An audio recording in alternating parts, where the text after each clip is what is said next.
TV Web A Caminho da Luz apresenta Palestras Espíritas.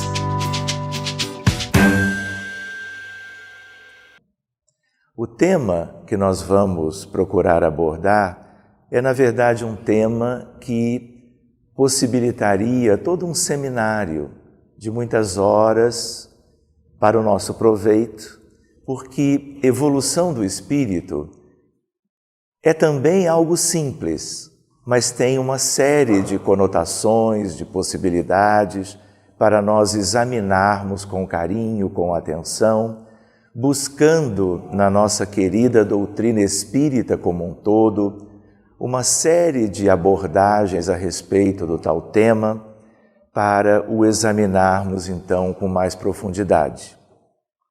Mas nós vamos tentar nos ater a algumas questões, funcionando mais como na busca de reflexões que sejam úteis e que sejam motivadoras para nós continuarmos estudando a doutrina espírita e seguirmos fazendo aquilo que na verdade é o tema em si, a evolução dos nossos espíritos. Uma primeira ideia para nós é a ideia de que somos um determinado mundo, uma determinada humanidade. O mundo que vivemos, vocês sabem muito bem, se chama Terra. E todos aqueles que vivem aqui atualmente perfazem a chamada humanidade terrestre. Vale a pena dizer que nós temos no nosso mundo, por informação do Espírito Emmanuel, 20 bilhões de almas ou espíritos humanos. Isso significa dizer que todos nós, nesta contagem tão ampla, estamos na escola terrena, matriculados aqui há muito tempo, buscando fazer o nosso processo evolutivo, que, aliás, tem sido muito moroso, realizado de uma forma assim muito devagar. A ideia é de que somos um grande coletivo e cada um de nós temos responsabilidades conosco, mas temos responsabilidades quanto à evolução no sentido mais amplo e mais geral. Nós nunca progredimos sozinhos. Não só porque incontáveis espíritos desencarnados e pessoas à nossa volta contribuem para que façamos a nossa evolução de um modo ou de outro, como também nós, indivíduos, estando encarnados ou estando desencarnados, nós também contribuímos para a evolução de todos os demais. Quando nós refletimos sobre a ideia de família espiritual, nós aprendemos na codificação, no Evangelho segundo o Espiritismo, a ideia da parentela corporal e a parentela espiritual, não é verdade?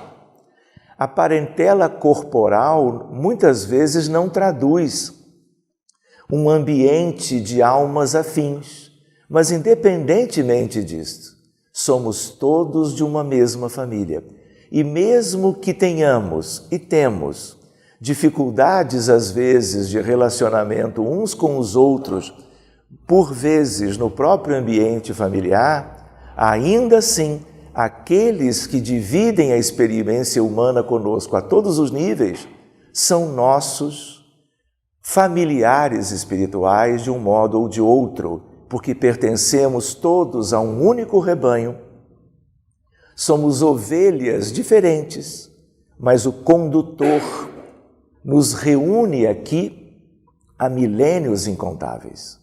Quando dizíamos dos 20 bilhões de almas humanas que vivemos aqui, recordamos que encarnados somos aproximadamente 7 bilhões e 350 milhões.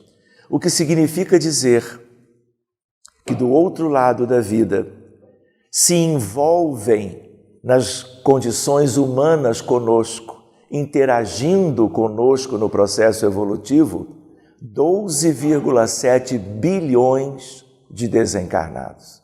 É quase o dobro o contingente de espíritos que vivem do outro lado da vida.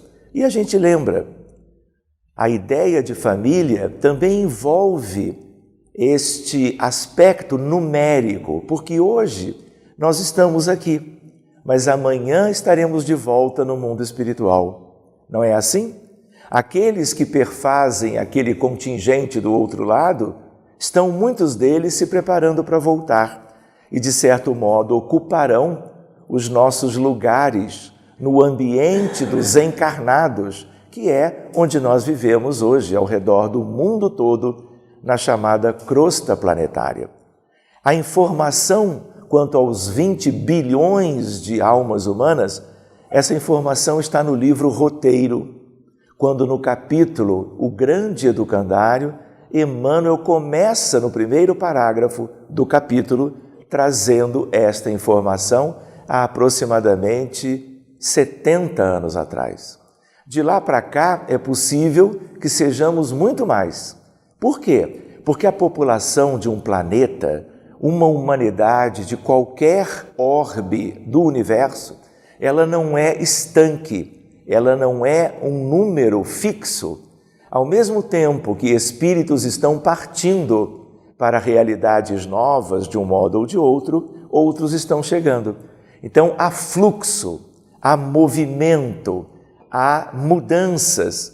Mas o que nós todos temos em comum? Estamos todos, uma vez aqui matriculados, seja há séculos ou milênios, nós estamos em busca de algo em comum, que é a nossa evolução espiritual. Mas uma evolução que diga respeito a dois grandes aspectos, que são como que as balizas do processo evolutivo do espírito. Em que nós devemos progredir? Nas aquisições dos bens materiais? Qual é a proposta divina para todos nós? Progredirmos, fazermos evolução para conquistarmos o quê? A ideia da felicidade. Nós hoje temos alguma coisa nesse sentido, que podemos vivenciar e irmos adquirindo gradativamente.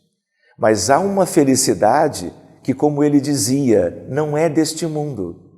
E esta outra felicidade, ela nos espera, mas desde que façamos a evolução até hoje não realizada.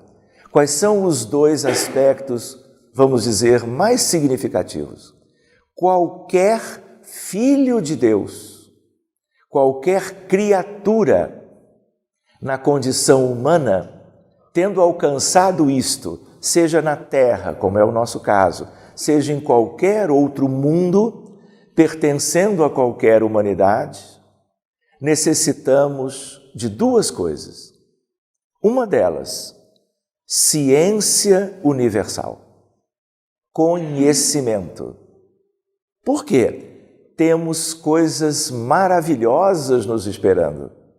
E já na Terra temos cumprido uma parte deste processo, porque temos ciência comum, temos ciência espírita, temos um largo caminho feito até agora em que nós todos avançamos a partir da contribuição dos grandes cientistas que viveram neste mundo ao longo dos milênios e foram plantando entre nós, muitas vezes, as grandes maravilhas do conhecimento. E nós podemos até ter participado destas coisas criativas, mas na maioria das vezes nós somos usufrutuários delas. Quando nós lidamos com a ideia dos telefones celulares, dos equipamentos de informática, dos computadores, quando nos lembramos de coisas extraordinárias como um GPS que nos guia quando nós nos perdemos dirigindo para cá ou para lá, quando nós temos o laser, por exemplo, que é um desenvolvimento recente para curar prejuízos na retina por causa da retinopatia diabética, diabetes esse que é uma enfermidade de epidemia no mundo todo. Todos esses desenvolvimentos vieram pela contribuição do avanço do conhecimento. Outro dia nos lembrávamos de Edward Jenner, que foi aquele que descobriu reticências, as vacinas, num processo único, um espírito missionário, médico, na Inglaterra, há 3 séculos atrás, numa epidemia de varíola, faz um procedimento que ninguém faria, inocula um material retirado de uma vesícula de um animal doente no próprio filho, quando as demais crianças desencarnavam doentes de varíola, da vizinhança de Edward Jenner. E ali ele descobre um tipo de reação imunológica, sem nem ter ideia na época do que era aquilo, mas isso tudo foi determinado depois. E vocês imaginem o avanço em relação à saúde pública, à medicina de massa que nós temos até hoje por causa das campanhas de vacinação ao redor do mundo todo. Então a gente lembra evolução em ciência universal. Só que esses aspectos que nós estamos ressaltando são aspectos práticos do avanço da ciência, resultados benéficos imediatos. Mas ciência universal é muito além disto. Nós estamos nos referindo a questões do universo como um todo. As leis da física, de um modo geral, que fizeram com que o universo fosse dessas características. Fora os outros universos que nós haveremos de conhecer e que não conhecemos ainda. Ciência universal. Alguém poderia dizer, mas eu não tenho muito gosto por pesquisas, por estudos de mais profundidade. Não temos hoje, por causa das vivências comuns, priorizando outras questões que para nós são mais relevantes.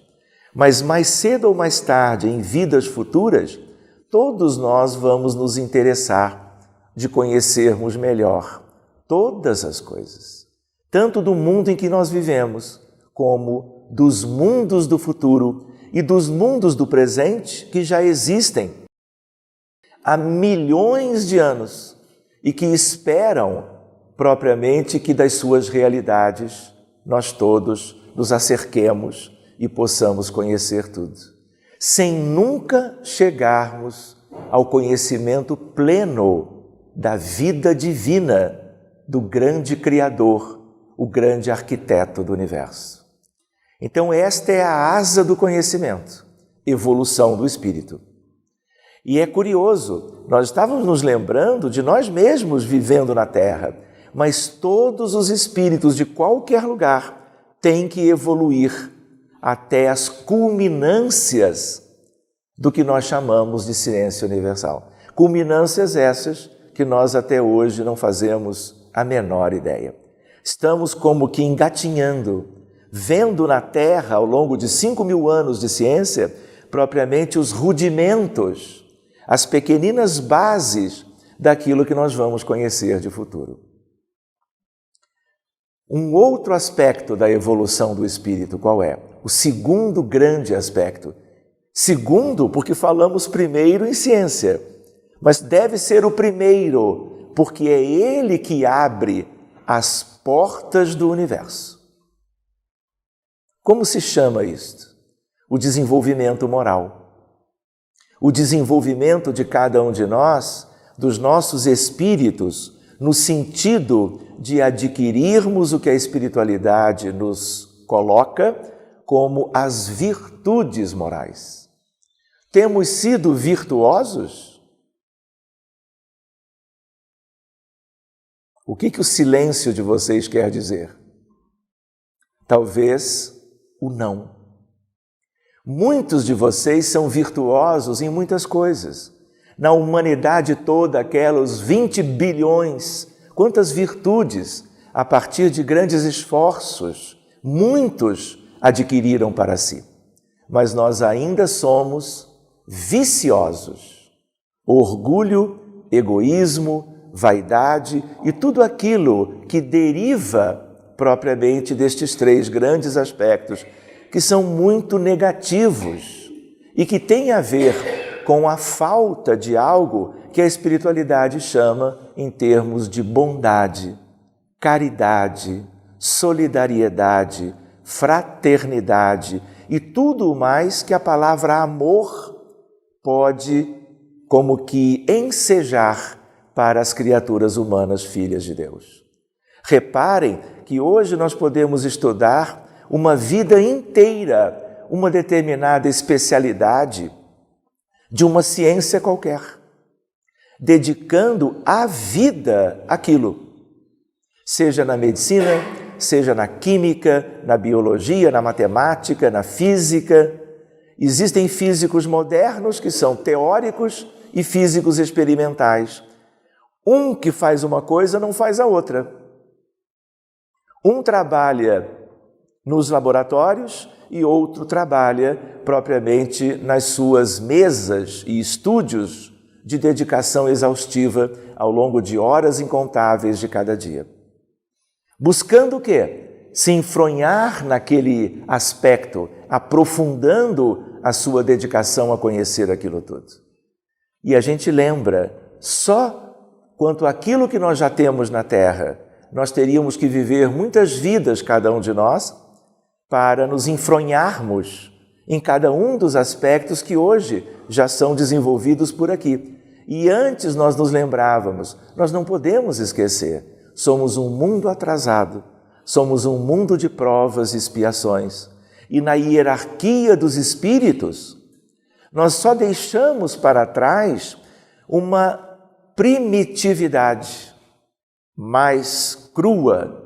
A fase de mundo primitivo já como que superamos. Mas não é verdade que mesmo sendo já há milênios mundo de provas e expiações, nós não temos contextos de verdadeira selvageria pelas guerras sucessivas semeadas aqui, ilhas de primitividade. Então, quando a espiritualidade fala de provas e expiações, se refere a uma média. Mas nós temos, diante dessa média, certos aspectos já que ingressaram na regeneração e outros que ainda não saíram da primitividade. Não é assim? Pois bem, sigamos adiante, então, com a ideia da evolução do espírito. Portanto, sempre que a gente quiser pensar diante do título Evolução do Espírito, nós devemos de imediato recorrer a uma lembrança: evolução em ciência universal, evolução em amor. E a gente lembra que não necessariamente uma coisa leva a outra, mas elas se relacionam. A ideia qual é? Jesus não havia dito: conhece a verdade e a verdade te libertará? Que verdades nós devemos conhecer? Todas aquelas em ciência universal, porque ciência universal não é apenas os temas ligados a coisas técnicas, como exemplos que nós citamos. A ciência universal abrange tudo e abrange também o conhecimento das coisas morais. E se eu agora conheço melhor, a partir do Evangelho de Jesus, as questões e proposições do próprio Cristo e dos apóstolos para a evolução do espírito humano, isto também é ciência universal. E esse conhecimento sobre a verdade, com V maiúsculo, vai me abastecer de recursos que eu vou utilizar para poder aprimorar o meu espírito nas questões do amor fraterno universal. Para que tenhamos uma ideia, eu vou contar uma pequena história verdadeira, claro. Durante muitos anos, que de certa maneira espelha isto, durante muitos anos, em casa de uma senhora amiga já desencarnada, Dona Zilá Chaves, em Botafogo, no Rio de Janeiro, nós frequentamos ali reuniões quinzenais de materializações de espíritos. De tal maneira que nós tínhamos a médium Yolanda, já desencarnada também. E nós estivemos ali praticamente uma década. E em todas as reuniões, utilizando-se do ectoplasma abundante de Dona Yolanda, diversos espíritos se materializavam numa mesma noite, um atrás do outro. Eram espíritos variados. Todos nos tornamos amigos uns dos outros, os desencarnados com os encarnados, todos entre si. Até mais adiante eu aprendi que não eram espíritos que casualmente se manifestavam materializados naquele grupo. Eram, na verdade, espíritos afins, talvez alguns deles irmãos ou irmãs de família espiritual mais próximos em relação a vidas anteriores. E eles, sucessivamente, se mostravam para nós. Nós éramos mais ou menos uma dúzia de encarnados. Eu era o único menino, todas as outras pessoas eram senhoras, todas muito amigas, muito queridas, praticamente todas espíritas, algumas eram médiuns também, mas a médium fundamental era Dona Yolanda. Pois bem, nós conhecemos ali aproximadamente 20 a 22 espíritos. Qualquer dia eu vou enumerá-los para não esquecer de nenhum deles. Espíritos de origens diferentes, de países diferentes, de culturas distintas. E um após outro eles se materializavam. Não era vidência nossa. A maioria dos presentes não tinha mediunidade nenhuma, como eu também não tinha. Mas era um fenômeno muito nítido. Daqui a pouco, após a prece de abertura e algumas músicas de fundo, à luz da oração, em ambiente de penumbra, um e outro espírito se manifestavam gradativamente. E aí todos viam quem era, suas características físicas e assim por diante. O primeiro que se materializava era Atanásio, que era um jovem. Ele tinha ainda uma dificuldade para falar, fruto de um traumatismo quando de uma sua vida recente anterior. E ele vinha e ainda conversava com Yolanda, porque a Yolanda ainda estava consciente. Uns minutinhos depois, o transe mediúnico se aprofundava e Yolanda se tornava inconsciente. E aí mais ectoplasma e de melhor qualidade, ela como que exteriorizava para os espíritos poderem se corporificar. Eu não vou contar essa história toda, senão eu me afasto do tema. Mas por que eu me lembrei destas reuniões? Porque muitos dos espíritos conversavam alguns aspectos, traziam algumas conotações e nos instruíram muito. E nós, portanto, aproveitamos muito aquelas reuniões. E enquanto eles se materializavam sucessivamente, todo o ectoplasma da equipe, especialmente o de Yolanda, era utilizado para as curas, para beneficiar pessoas encarnadas nos hospitais e nos lares e espíritos desencarnados com os seus perispíritos profundamente lesados pelas mais variadas circunstâncias da vida humana. Teve uma vez que uma visita foi conhecer este trabalho e um dia ele perguntou: mas vocês ficam aqui apenas conversando com os espíritos? E aí Atanásio, antes que eu respondesse, Atanásio disse: diga a ele, Sérgio, que a noite de hoje, por exemplo, é para os abortados. Os abortados estão desencarnados, todos, não é verdade? Pelo aborto induzido, pela curetagem uterina traumática mecânica. Ela lesa o embrião ou o feto. E ao lesar a estrutura biológica em desenvolvimento, lesa também o perispírito. Não é assim? E o perispírito fica ferido gravemente, despedaçado, ensanguentado e gerando, por isso mesmo, todos os dramas morais, fora o aspecto da rejeição da mãe e do pai em relação ao renascimento daquele espírito.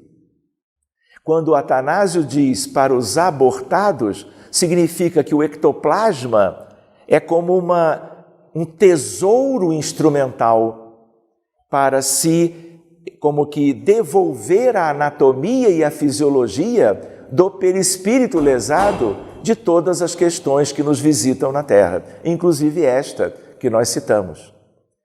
Pois bem, numa certa altura, eu poderia dizer para vocês de todos os espíritos que me marcaram muito com as suas visitas, as suas apresentações e tudo mais. Mas havia um espírito, e que tem a ver com a lembrança sobre o nosso tema de hoje. O nome dele é Tio Paulo, e ele vinha como uma pessoa negra, um ancião de cabelinhos brancos, tomava de uma bengala do nosso plano física e se apoiava nela e percorria carinhosamente aquele punhado de encarnados onde, em meio a eles, eu me encontrava. E fazia uma pequena abordagem, fazia um carinho na minha barba, porque naquela época eu tinha uma barba um tanto grande, e conversávamos às vezes. E numa certa altura, eu que tinha aprendido que quando os desencarnados chegam do outro lado, pela plasticidade do perispírito, eles podem, como que, ter uma apresentação na vida após a morte, como bem entendam. Seja mais jovem, com uma aparência de mais idade, seja de menino ou de menina, seja até de criança. Muito bem, eu achava estranho que ele se apresentasse naquelas condições como se ele estivesse doente, fosse um ancião. E eu querendo que ele não sofresse, que ele pudesse ter uma apresentação que não suscitasse preocupação para ninguém, inclusive para mim. Um dia eu não resisti e aí perguntei, tio Paulo, me responde aqui uma coisa. Tio Paulo tinha, quando nós tocávamos na sua mão materializada, uma mão calejada, como eu nunca vi, nem algo próximo. Como se a mão inteira fosse um calo só. De onde vem isso? O trabalho sol a sol, na enxada, nas agruras da escravidão no Brasil. E aí eu perguntei, tio Paulo, por que o senhor vem assim? Porque eu tinha essa tal preocupação. E aí ele me diz o seguinte, filho, ele me chamava assim, antes de eu nascer em África, eu vivi em Paris e eu era médico. E durante a minha vida como tal, eu ajudei muitas pessoas com a medicina que havia naquela realidade. Frequentei as melhores academias de medicina e de ciência da capital francesa. Filho, eu poderia vir aqui vestido de jaleco branco, com um estetoscópio, com alguns pequenos instrumentos que os médicos todos usam hoje, com talvez o meu nome inscrito no avental e assim por diante, e me colocar perante vocês como tal. Mas eu preciso te dizer, Sérgio, que apesar de ter ajudado as pessoas como um profissional de saúde da época e interessado nas questões da cultura e da ciência, eu, por questões muito antigas, eu precisei viver uma experiência mais difícil. E a espiritualidade me conduziu a renascer na África e, em navio negreiro, vir depois como escravo para o Brasil.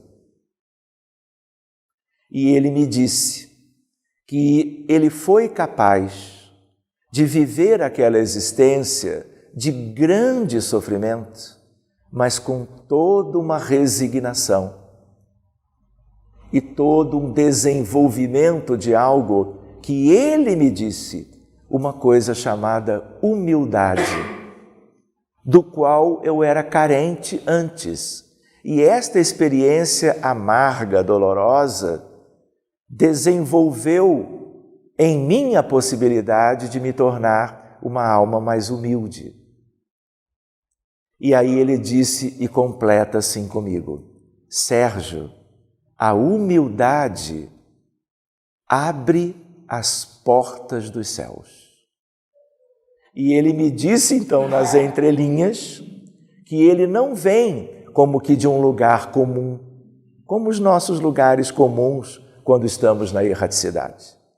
Ele vinha, e vinha muitas vezes, de um lugar onde era uma esfera para aqueles que evoluíram em certas questões das virtudes humanas.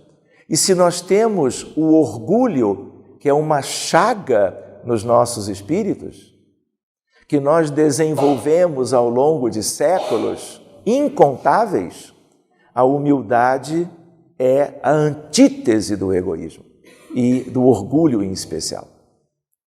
E ele foi capaz de viver durante toda uma existência onde ele desencarna aquele ancião curvado pelos anos e com a necessidade de se apoiar numa bengala. Como aquela vivência, ele me disse isso, foi a mais marcante no sentido de uma conquista moral que antes ele não detinha, e por tudo aquilo que ele pôde como que verificar e, a partir de então, viver nas esferas mais altas, para ele era muito mais significativo vir nas nossas reuniões e talvez viver certos contextos na erraticidade, quando mais próximo da crosta, como um ancião ex-escravo do Brasil, de África no Brasil. E aí nós temos, neste exemplo, uma ideia de que nós podemos deter conhecimento. Ele tinha questões lindas da própria medicina parisiense, europeia, era a melhor de todas do planeta na época. Mas aquilo não era o mais importante. O mais importante veio depois, naquilo que ele é convidado a fazer evolução. E respeita tudo o que se deparava naquela altura e conseguiu progredir na questão da humildade.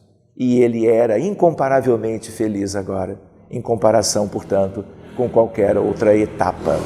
E a gente guarda isto até hoje, passaram-se mais de 30 anos, mas eu nunca esqueci esta possibilidade de que os exemplos nos ajudam a perceber algo além da própria teoria, aquele que é o caminho que nós temos que seguir. E vejam só, as agruras que ele viveu, muitas vezes nós não somos chamados a viver. E acaba que ainda assim evoluímos de uma maneira muito morosa, muito devagar. Por que o Espiritismo veio para nós? Qual é a grande função da doutrina espírita? A nossa educação. A educação espiritual que nos faltava. Para fazermos o quê? O que significa sermos educados espiritualmente?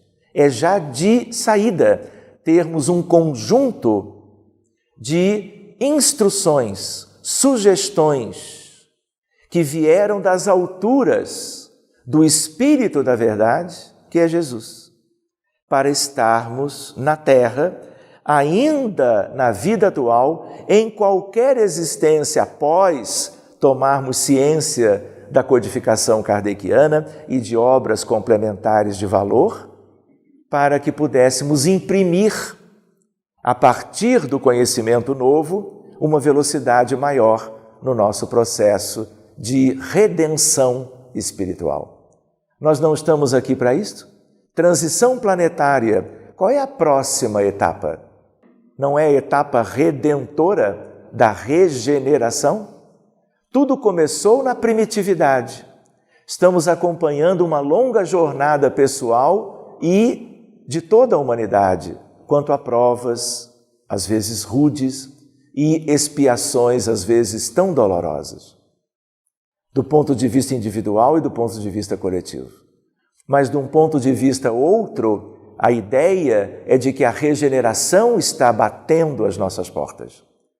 E é aí que nós vamos poder acelerar a marcha, com a doutrina espírita, que não é para nós espíritas de 1,5 século e para nós hoje. Doutrina espírita, pela sua origem, pela sua finalidade, é o conjunto de conhecimentos libertadores para todo o rebanho de Jesus. Como também fora a sua vinda há 2000 anos, configurando a segunda grande revelação. Como aconteceu com o Decálogo, o trabalho de Moisés no Sinai, como a primeira grande revelação. Tudo isto é para todos. E o Espiritismo agora, de uma maneira muito mais abrangente, mais dia menos dia, alcançará a humanidade inteira. Evolução do espírito, nós poderíamos abordar uma série de questões. Eu tenho aqui um material que é um material de alguns slides, para nós irmos também estudando isto. Mas hoje não é um seminário, então nós estamos fazendo apenas algumas lembranças oportunas para nós examinarmos, quem sabe, aquilo que tenha mais a ver conosco. Estamos aqui trabalhando este tema e quando buscamos o primeiro slide, nós nos damos conta de coisas extraordinárias da vida do universo. Cada vez mais a física se desenvolve, a astronomia, astrofísica e cosmologia com ela, e vamos nos dando conta do quanto ainda temos que fazer evolução.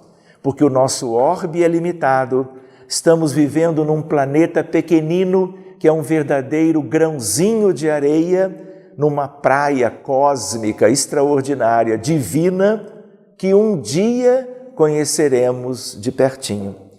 Eu poderia colocar assim, sobre o que nós podemos falar quando nós trabalhamos a lembrança e a ideia da evolução do espírito.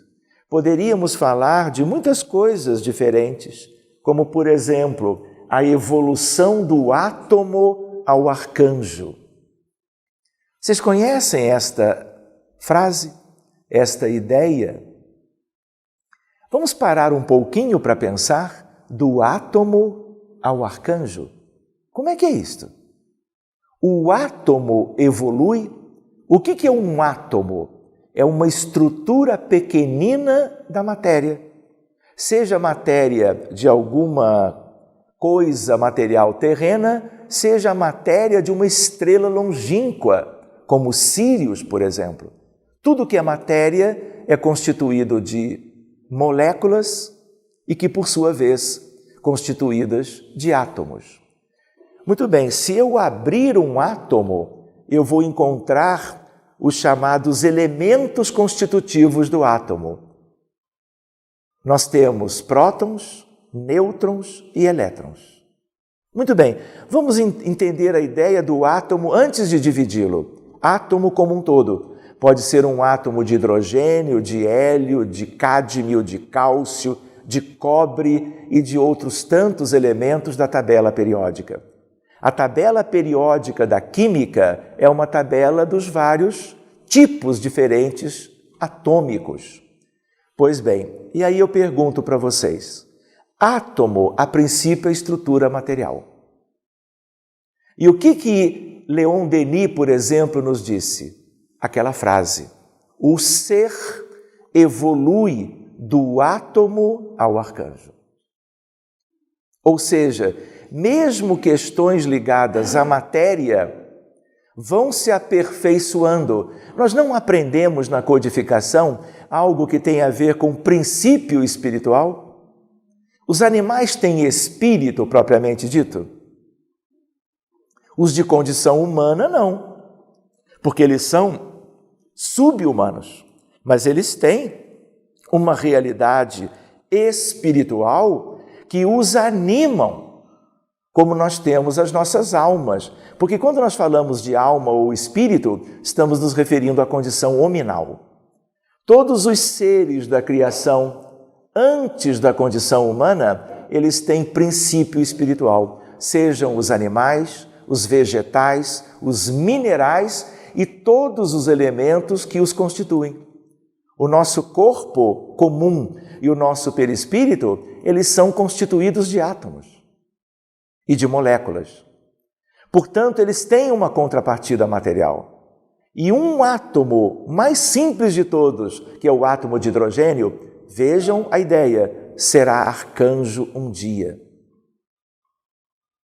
Nós tínhamos pensado nisto? Esta é uma reflexão que nós poderíamos nos demorar um pouquinho se tivéssemos um tempinho um pouco mais prolongado. A ideia esta nos abre uma série de possibilidades. Lembrando que, inclusive, os espíritos de determinadas condições podem ter vindo realizando todo um contexto evolutivo e por passagens em elementos de matéria, não necessariamente da Terra, mas de um lugar qualquer, porque a Terra é apenas um núcleo de vida e todo o contexto gigantesco do universo afora é lugar onde tem átomos, moléculas e onde tem a ver, eventualmente, com as nossas possibilidades de evolução. Do átomo ao arcanjo, da matéria ao espírito, é uma outra leitura a partir desta frase que é de Leon Denis. Uma outra possibilidade para examinarmos tem a ver com a teoria da queda. O que é isto, teoria dos anjos decaídos? Examinado na codificação. Qual é esta ideia? Muitos dos espíritos viviam em realidades espirituais de certa elevação, mas a partir do momento que passaram a cultivar orgulho em especial e o egoísmo secundariamente, se tornaram incapazes de permanecerem nos lugares maravilhosos onde tinham merecimento para estar. Em função do quê? Em função do seu progresso realizado.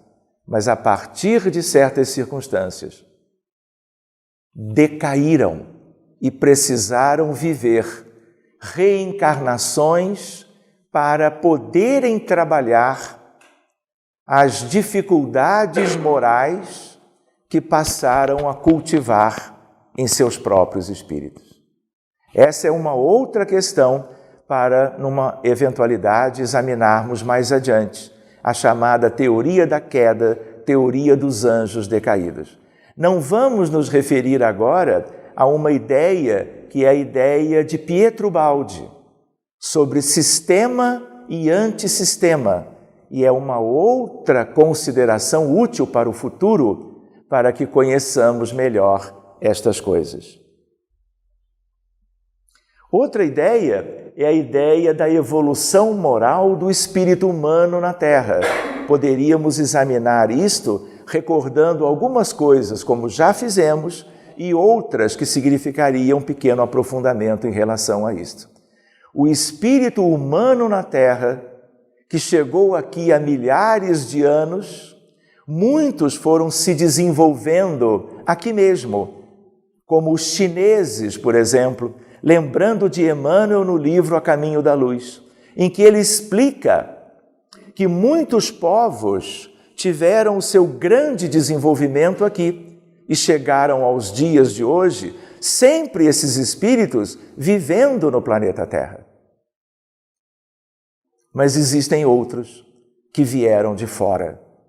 Vamos dizer assim, estrangeiros.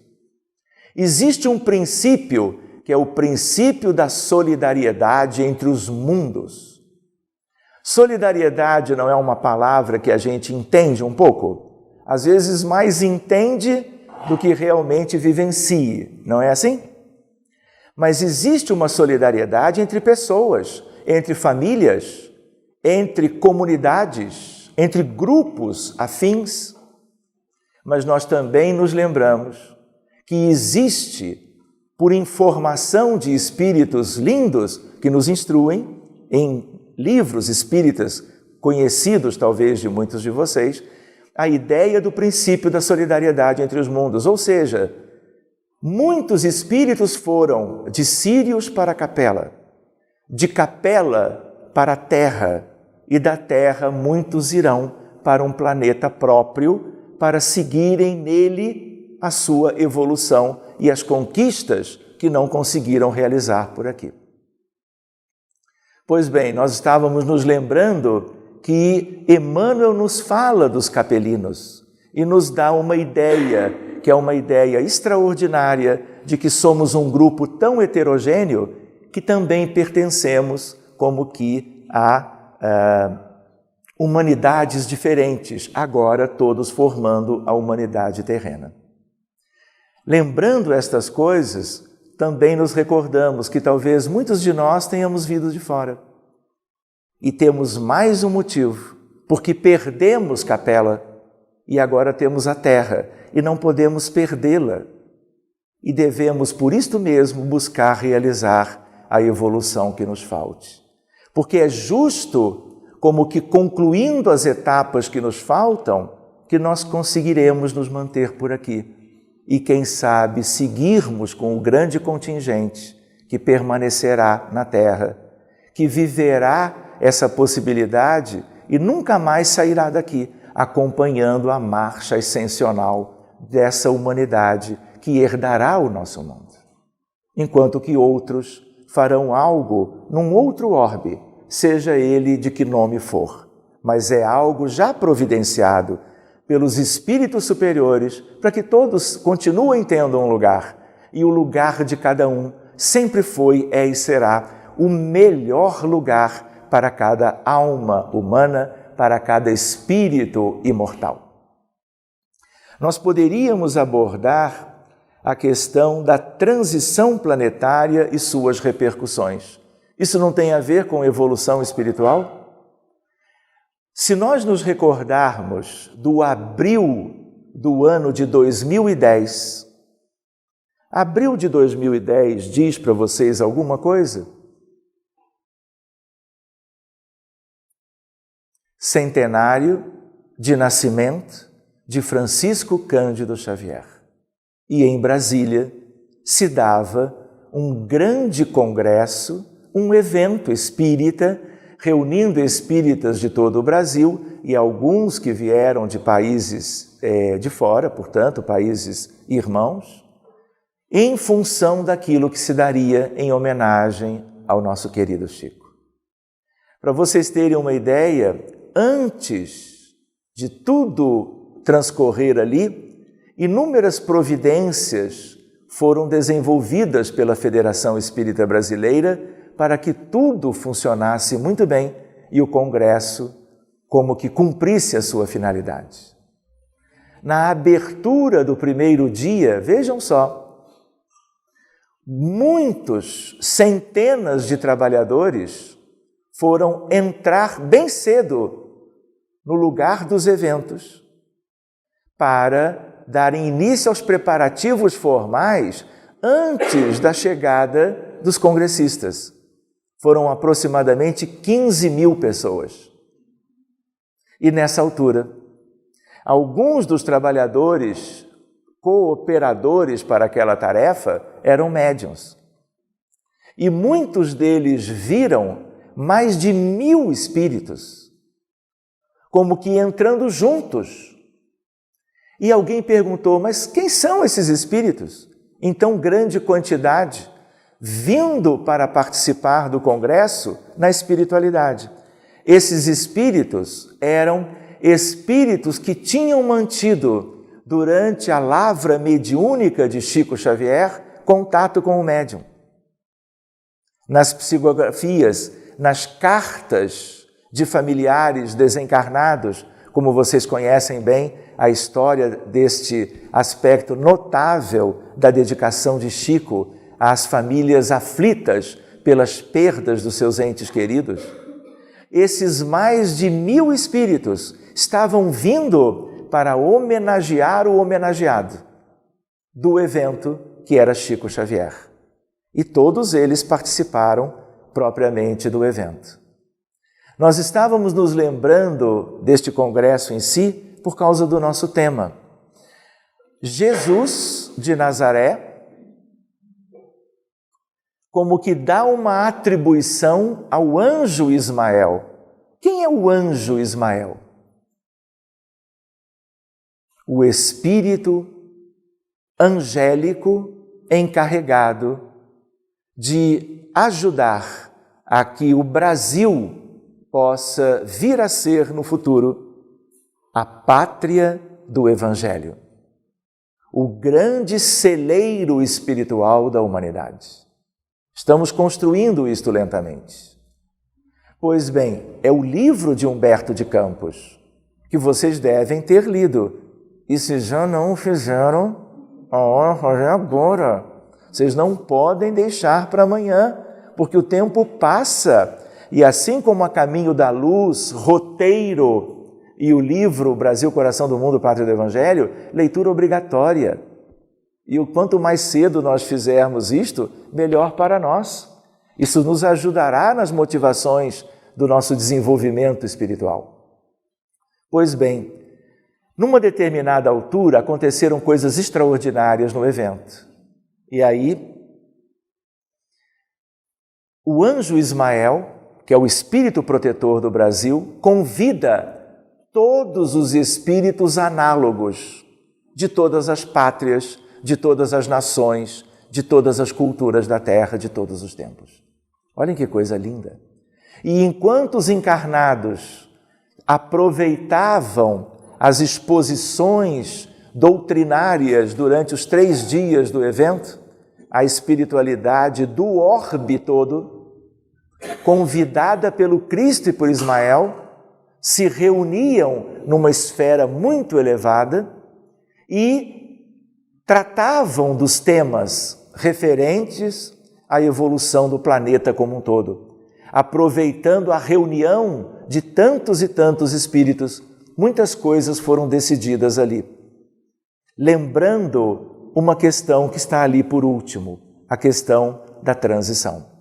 E um determinado médium traz claramente uma ideia que é trazida por Dr. Bezerra de Menezes, a ideia de que para todos os espíritos condutores, como Ismael para o Brasil, de todas as demais nações do planeta, abril de 2010 é a data marco do início do período longínquo da regeneração do planeta. Ou seja, para estes grandes espíritos norteadores das nações, a regeneração já teve início. Mesmo que a gente observe a realidade hoje ainda do mundo e perceba quanta dor, quanto sofrimento, quanta miséria física e moral, quantas guerras, quantas lutas, quantas revoluções sangrentas, quanta desarmonia nos lares, quantas enfermidades, quantas epidemias, quantos enfermos ao redor do mundo inteiro, nos dando uma ideia. Não, você pode dizer isto, mas num certo sentido nós ainda somos de provas e expiações. Mas é verdade. É apenas uma data, marco, porque a partir dali eles vão tomando inúmeras providências no sentido de nós acelerarmos a marcha evolutiva. Mas mundo de regeneração nós já somos, mas mundo regenerado é outra coisa. Isso vai demandar milhares e milhares de anos. E nós não sabemos quantos.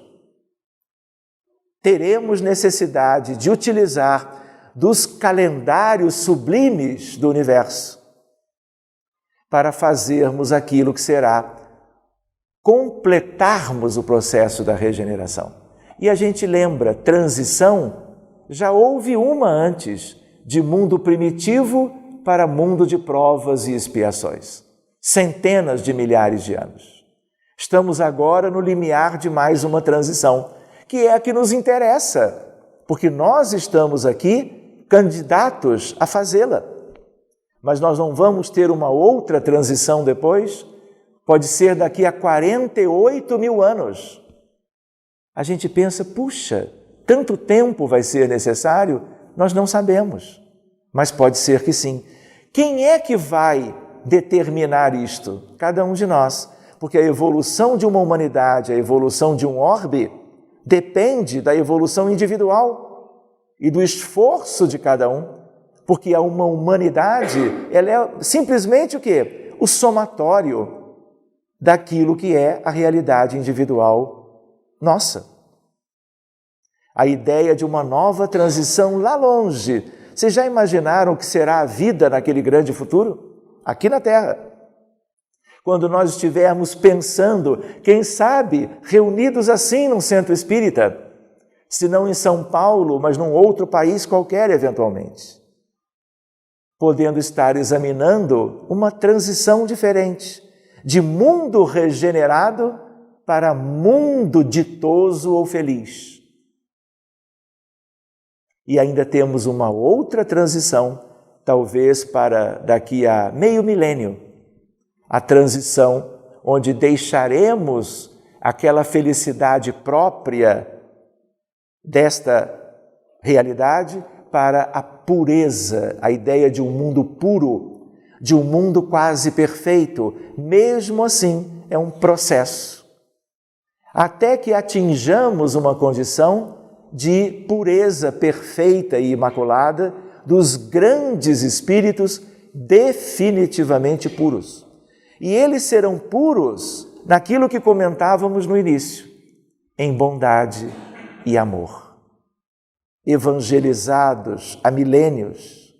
E ainda, vocês podem imaginar, durante todos esses milênios, o que eles conhecerão, o que vocês conhecerão em ciência universal também. Vocês já se imaginaram lá adiante? Será que nós não podemos projetar, fazermos como um ensaio espiritual e projetarmos os nossos espíritos, as nossas realidades, para algo que será completamente distinto de tudo aquilo que nós temos por aqui, ou que nós já vivemos até hoje? Algo que será construído e conhecido lá adiante? E a gente lembra, por isso mesmo, que na transição de agora, na realidade de então, nós precisamos nos esforçar mais, nós precisamos trabalhar mais. Há um duplo trabalho, e vocês conhecem. Há o trabalho externo. Todo trabalho digno é de valor, seja ele assalariado, seja ele voluntário. Dedicação nossa à vida de um modo geral. Mas, além de tudo, esse é o trabalho exterior. Mas há um outro, que é um trabalho interno. E há quem se descuide disto. Muitas vezes nós podemos estar no centro espírita, décadas a fio, trabalhando, dedicados, servindo, operosos e assim por diante. Mas isto é uma coisa. Estar no movimento espírita é bom, é importante, é um grande estímulo para outras coisas também. E a gente lembra que não basta estarmos no movimento espírita. Nós temos que trazer o espiritismo para dentro. O Evangelho de Jesus agora, facilitadamente, à luz do espiritismo, para o íntimo de cada um de nós, para que nós possamos mudar os nossos pensamentos e, por consequência, mudarmos tudo dentro de nós que signifique das nossas ideias, das nossas escolhas, das nossas ações, das nossas atitudes. Porque é isto que vai marcar se evoluímos espiritualmente ou não. Não é verdade? Então é importante nós nos darmos conta destas coisas. Sermos espíritas na essência. E aí o trabalho externo, ele vai ser consequência natural de desenvolvimentos pessoais que nenhum espírito poderá fazer por nós. Porque ele é pessoal e intransferível. Reparem, hoje é uma manhã ensolarada de domingo em Itapira. Mas vocês se recordam dos bilhões e bilhões que compõem conosco a nossa humanidade? Onde estão eles agora? O que conseguem fazer? Quantos dramas estão sendo vividos por questões kármicas, por consequências de desatinos pretéritos, mas ainda assim, sofrimento, tortura e morte. Quanto trabalho pela frente, quanta construção ainda precisamos realizar. Então, tudo aquilo que significa o bem que nós já adquirimos, que isso possa nos permitir que nós trabalhemos melhor esse trabalho interno de edificação moral e o resto todo virá por consequência. O que nós não podemos é buscar as questões exteriores, mesmo no movimento espírita, esquecendo daquilo que a espiritualidade chama o nosso primeiro amor. O nosso primeiro amor é divino em nós. Vem de Deus, herança divina, e está no altar das consciências de cada um de nós. Filhos de Deus, aos bilhões aqui na Terra. Para quê? Para que saibamos evolucionar, saibamos crescer, nos amemos, buscando fazer o que não fizemos ainda, respeitando as nossas reais necessidades. Do contrário, vamos repetindo experiências, muitas vezes fraternas, mas isto ainda não é tudo. Seja como for, nós teríamos aí muitos temas para nós examinarmos e nos lembramos a realidade espiritual deste mundo de provas e expiações, lembrando de uma coisa simples.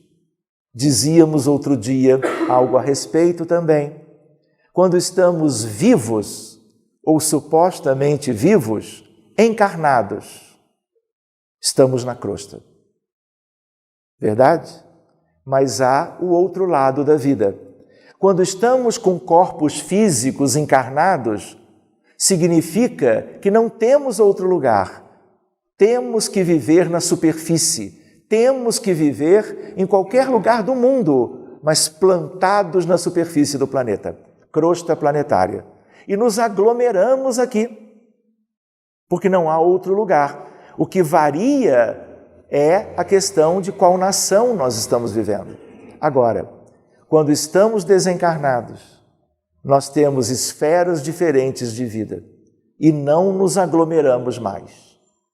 Existem esferas bonitas, muitas delas resplandecentes, muitas vezes temos esferas medianas e temos esferas de muito sofrimento e de muita maldade. Aonde? Na Terra? Claro. Quem é a nossa vizinhança aqui ao lado? Se nós pensamos, além de nós todos encarnados aqui, existem tantos espíritos, uns sentados, outros de pé, outros participando da segurança da instituição em termos espirituais. Esses espíritos que estão nas imediações ou que estão vivendo nos seus próprios lares, apesar de já desencarnados, porque não conseguiram subir para esferas melhores, tudo isso nós chamamos umbral médio. Quando André Luiz desencarnou, ele viveu no umbral médio, logo a seguir ao desencarne? A nossa irmã está dizendo que não. Onde André Luiz teve que viver alguns anos? Numa zona de constrangimento. E ele se sentia muito mal. Aquilo é um umbral inferior. Quando nós fizemos a leitura da obra Nosso Lar, a colônia Nosso Lar também é umbralina, mas é um umbral superior. Então, como são realidades muito diferentes, eu preciso adjetivar. Eu não posso mais falar umbral. Apesar de que, entre nós, quando alguém diz, olha, fulano desencarnou e foi parar no umbral, já tem ali uma conotação da região inferior. Mas é mais interessante os adjetivos. Inferior, médio e superior. Para baixo do umbral inferior, existem trevas e abismos, cheios de espíritos. Para cima daquele que é umbral superior, onde não é só Nosso Lar que existe, existem incontáveis cidades astrais e colônias, nós temos arte, cultura e ciência. Outra esfera linda. Para mais acima, amor fraterno universal. Para a mais alta de todas, a do governo da vida, de diretrizes do planeta, onde estão os espíritos mais elevados. E a gente lembra, evolução do espírito, que é o nosso tema, também significa que mesmo que permaneçamos no planeta Terra por milênios e milênios, quase que sem fim, nós podemos evoluir mudando a nossa condição intraplanetária. Vamos imaginar que por grandes erros no passado, nós vivíamos em regiões de treva superior e ganhamos a oportunidade de renascer 1, 2, 3 vezes e soubemos aproveitar alguma coisa e agora, quando desencarnamos, já ficamos no umbral inferior, mas já não é treva. Então, evoluímos em termos do nosso lugar. Vocês duvidam que cada um de nós e de todos os 20 bilhões, cada um tem o seu lugar determinado no presente momento? O que é evolução espiritual também? Irmos galgando, ascendendo. Todos podemos fazer isto. E a ideia, portanto, qual é? A ideia de que se, como André Luiz, chegou a viver alguns anos no umbral inferior, mas agora vive no umbral superior. Sabe lá se no decorrer deste punhado de décadas, ele hoje, já por merecimento e trabalho, não só do trabalho externo, voluntário, mas do trabalho íntimo, ele agora já seja, por exemplo, de arte, cultura e ciência, porque progrediu. Muito bem, reparem que quando nós reencarnamos, há espíritos que descem das esferas superiores para a crosta e há espíritos que sobem das esferas inferiores para a crosta. E aí nós nos misturamos todos. Somos uma grande família, a família dos encarnados. Reparem, meus amigos, existem aspectos interessantes para nós tratarmos, mas em função do nosso tempo, nós vamos já nos preparando para o nosso encerramento. Que possam ter ficado com vocês estas reflexões simples, estas verdadeiras lembranças. Eu sei que todos vocês conhecem isto, mas quando nós colocamos como um tema a evolução do espírito, nós vamos como que buscando dos conteúdos doutrinários, dos livros que, como catadupas de livros de luz, vieram por muitos autores para nos brindar a alma, para que pudéssemos então acelerar a nossa marcha evolutiva. E desejando isto mesmo para todos vocês, eu agradeço imensamente aos amigos queridos que nos trouxeram ao convívio novamente de vocês e desejo que nós todos juntos, como que de mãos dadas, uns ajudando os outros, possamos imprimir essa tal velocidade maior quanto às conquistas memoráveis das quais vamos nos orgulhar no futuro de tê-las conquistado aqui, vivendo muitas vezes as agruras e as tribulações do nosso mundo.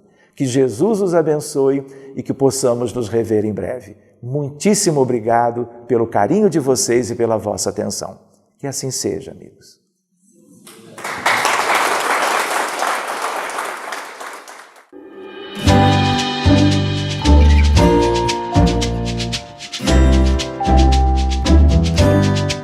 TV Web A Caminho da Luz apresentou Palestras Espíritas.